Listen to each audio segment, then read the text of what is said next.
Good morning, everybody. Toast to you and all you do. Sorry, I had trouble pushing the button. It's cold out here. So, today, now, I was already here today once for the introspective journey, but now we are here for the full dark moon. Dark moon that's about to come up. It was freezing, so I couldn't make the videos together. I couldn't be out here that long. It was too cold. And this time I brought gloves because it's so cold. Anyways, so we have the dark moon in Sagittarius coming up on the 23rd.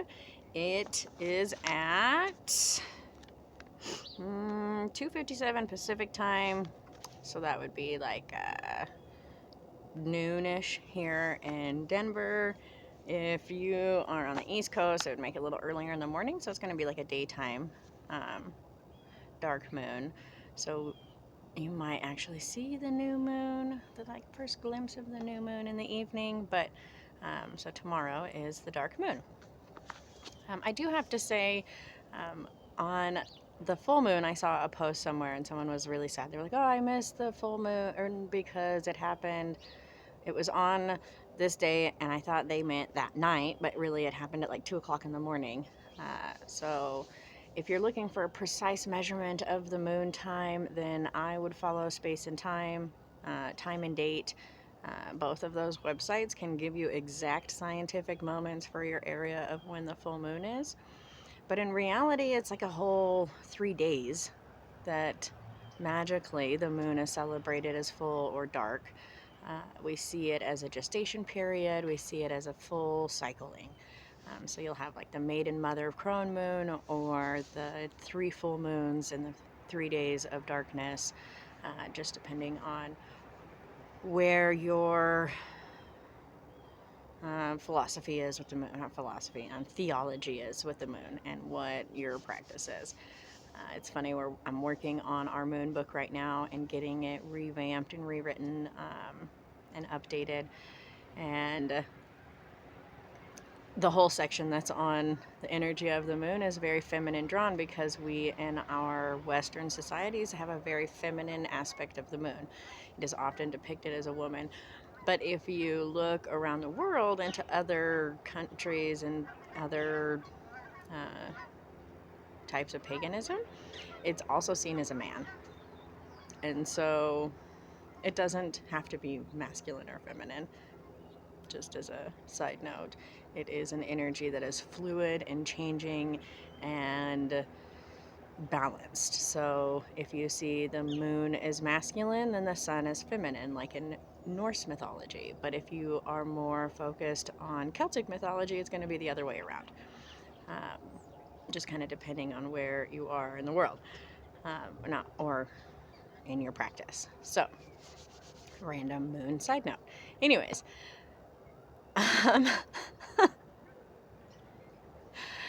for this dark moon that's coming up, it is in Sagittarius, and Sagittarius is a very truthful energy. It is very much like, let's make a plan for the future, let's achieve these goals, let's do this, and we're going to make this better world.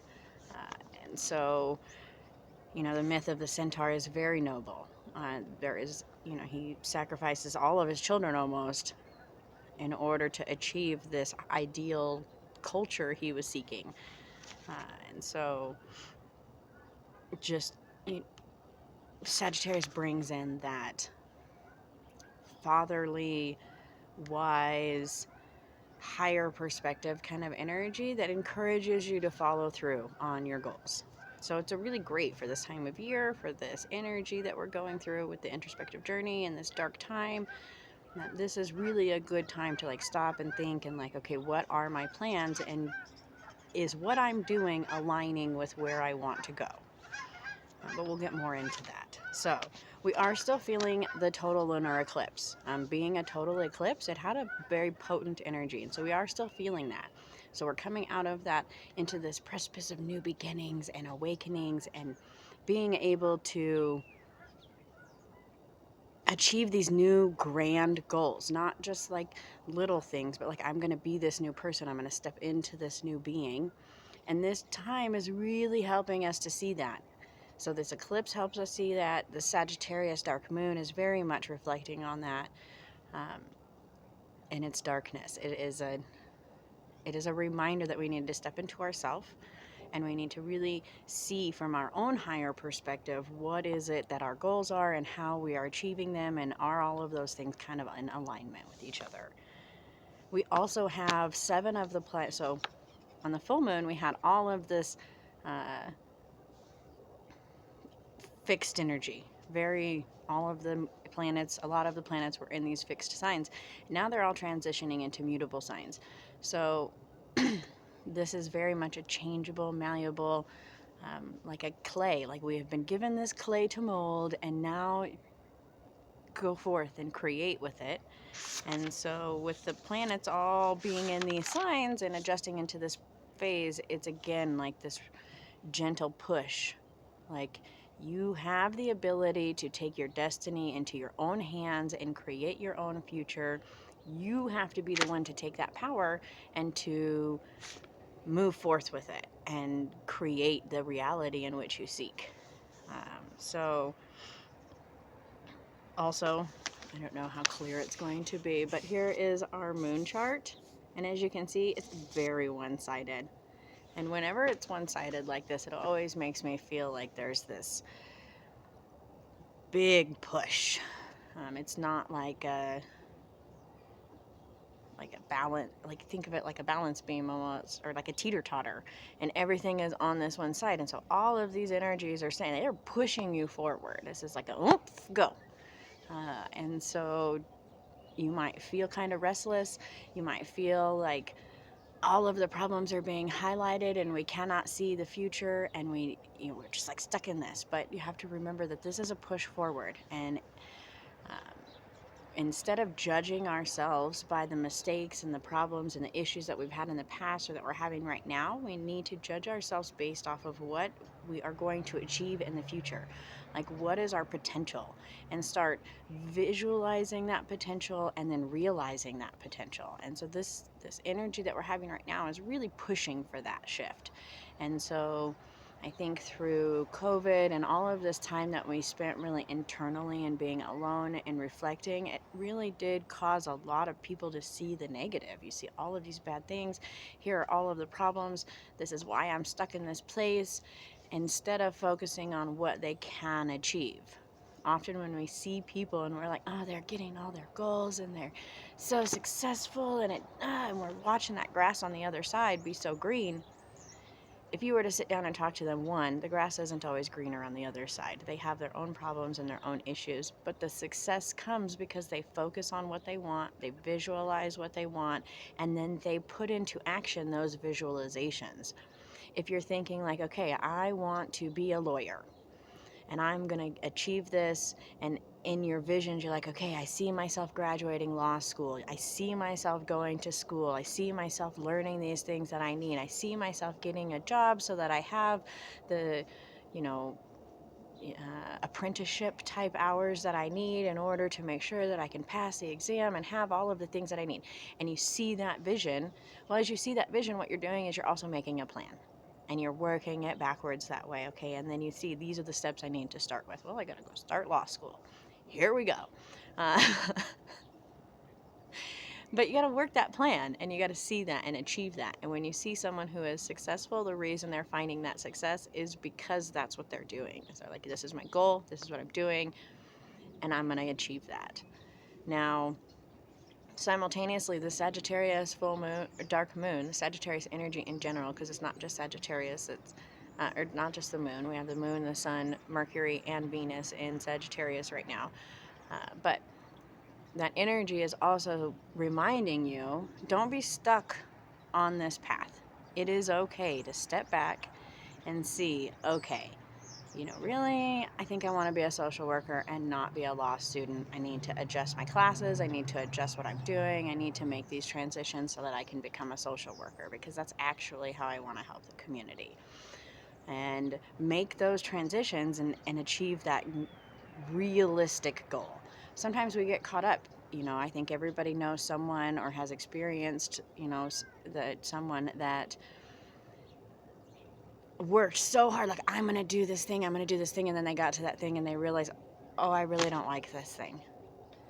You see this a lot with like people who want to take on these altruistic paths, like doctors and teachers, social workers, community service people who do a lot of work for very little reward, on all fronts, financially, in their day-to-day life. People just don't value them. They degrade them. They're like, oh, that job's not as important as these other jobs. That's why you don't make as much money. And they just turn it into this. And people work really hard to get to those places. They're like, I really want to help the community. I really want to achieve this. And then they get all the way to that point, and then they're like, I have my aunt, she's a social worker, she's a foster mom, she very much wants to help the community in that way, and she was working for CPS in her area, and she says it's a mess, and she's like, it's not worth it to try to fix this problem that I cannot fix from where I am.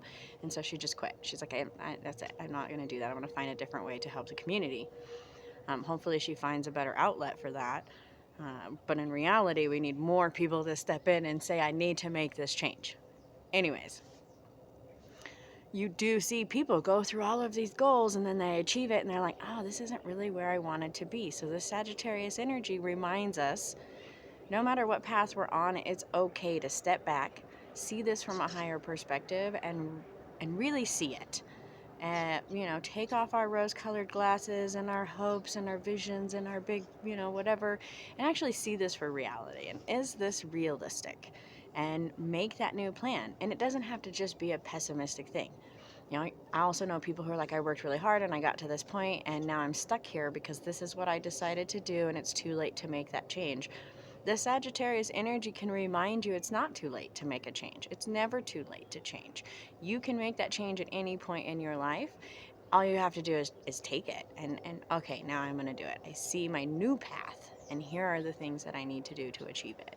And so as we step in this Sagittarius energy, as the transition happens astrologically, we're in the Sagittarius season. It is a reminder of that. And so this is like an empowering point in our internal introspective journey to remind us that you can achieve your goals, you can change your goals, you can get set on the right path, and you can do it. Like, get her done. So other interesting things that are happening right now is we have Mars, which is in retrograde, and it is also out of bounds. So it's outside its normal, like what we would consider the normal orbit of measurements. And so this is actually increasing its energy. It's like making it more potent. It's like a fiery ball over there, like, ah! So you might feel this primal fire more extreme. You also will feel like your passions and your love and all of these things are, you're feeling this energy. Mars right now is also square to Neptune, which I never like to say there are negative aspects of astrology. They just can highlight things in your life that are not positive. It's not like they are condemning you to doom. But sometimes the energies that be, the universal energies, they do have to give you those pushes, those nudges in a different direction that are not in a productive way, I guess. There's always both sides of the coin. So this square to Neptune and Mars really is a cloudy square. And what it does is it brings out, it bubbles a lot of truths to the surface. But these aren't all real truths. These are going to be some people's false truths. These are going to be all of this information just bubbling up to the surface, like everything. Like, bleh. It's like you're doing the dishes and all of the everything, soap, everything is bubbling up. And so you have to be mindful as we're going through this square that you need to trust your intuition. You need to step back and see things from a higher perspective and not get caught up in this cloud of information that's swarming around you. So just be mindful of that. You might feel overwhelmed or bombarded with information. Like, oh my goodness, suddenly I'm getting all of these things. So take a breath, relax, and then just kind of focus on your intuition. Follow your heart, listen to your truth, and work through that. So just don't get caught too much up on that. I think it also can be a time when you feel that fog on a situation. It probably means that there is misinformation there. And this might not be the best time to look for that misinformation, but it's a good time to make note of it. Like, oh, I had all of these issues at work. There was just like too much things going on all at once, and it was really jumbled. And, well, there's probably something there that needs to be worked on. And as we move out of that square and Mars comes out of retrograde, you can then, okay, let's look at this situation now from a, now that it's been clearly highlighted, let's move on to a different situation, like a different perspective. So just take note of that. Put it in your journal. Make a note like, oh, this was really overwhelming. Let's see. Oh, about the dark moon. So the next 5 dark moons, including this one, are all at 1 degrees of their sign. So Sagittarius, this just one happened at 1 degrees. The next Capricorn, Pisces, Aquarius, all of these ones are going to happen at 1 degrees of their sign. So this is really this push again for this new beginning. Like, we are moving forward, we are doing good things, and we are encouraging that new self. And Sagittarius specifically brings on this, like I said, this freedom to make this choice, to make the right choice for you, and to stick with it. We also have, starting yesterday, 2 days ago, Jupiter stationary. It is also on the world axis, so it has this really grand energy. Like, I am here. It is present. And right now it is trine to the sun. So it is bringing forth this like positive energy, this hope, optimism, like, I can do this. It's very much like the crowd cheering you on, like, yeah, you can do this. It is expanding your horizons. It is helping you to see this great potential, and to motivate you in order to make that plan and to achieve that and really move forward with it. It is building community, building wealth, building this foundation, building this great structure in order to be ready to be in this new presence. There In the astrological community, there is much talk about this shift in this grand energy, which always makes me think of that "It's the Age of Aquarius" song. Okay, so we're not in that age anymore, but we are shifting into this new age, this heightened spirituality, this chance in order to attain higher self. You see a lot of videos out right now, they're like, how to know you're going through a spiritual awakening. Well, astrologically, everyone is going through a spiritual awakening. That is what's happening with the universe. It is shifting into this astrological awakening. The last time a lot of these things happened was like 200-300 years ago, like during the Revolutionary War in America, when America became a country, when, Australia was also fighting for their independence, and we had a lot of things happening all over the world. I mean, as Americans, we very much only see what happened here in America. But all over the world at this time, there were these grand transitions and this big push against colonialism and, like, what are we going to do differently and function and be productive? And yeah, it was a slow change. But now that we're 300 years later, we're really seeing it, and now it's happening again. So we're like going back through these cycles. And so this is a grand awakening. And if each person on an individual level really sought out their ideal self and was like, I'm going to be this better person, and here are my goals, and this is what I want, and I'm going to do it, and we visualized it and we achieved it, we would really achieve as a global place, like this higher self of globalization. It would be amazing.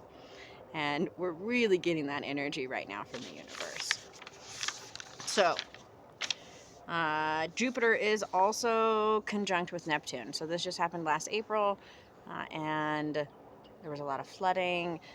It brings out a lot of emotions. It brings out this higher spiritual self. It brings out a lot of awakening. So we're going to see that again. It's not as close of a conjunction, but it is still conjunct. So you might feel your emotions being a little stronger. You might feel this expansion of spirituality, and that, go with that. Sagittarius encourages you to follow through on that. And so we do have this push to follow your spiritual self, to attune and attain that great goal of your ideal self. And yeah, to pull down your higher self and envision your higher ideal self. Self-visualize it through, and then manifest it. That's like the big takeaway from this dark moon. Really sit down, see the path that you're on. Is that path leading to where you want? See where you want to be, work that path backwards and see, like, are these two things the same? And what do I need to do to attain that? And am I doing the right thing by my person, by my community, by my family? You know, am I making the right choices and really achieving, you know, this greater ideal self?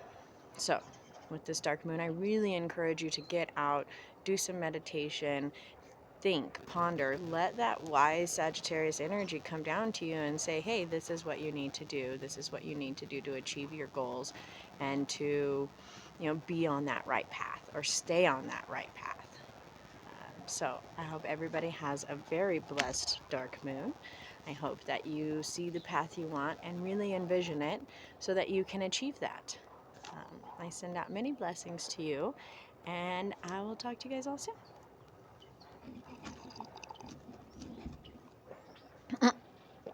I can't push the button through my gloves. All right, I'll talk to you guys soon. Don't forget to like and subscribe.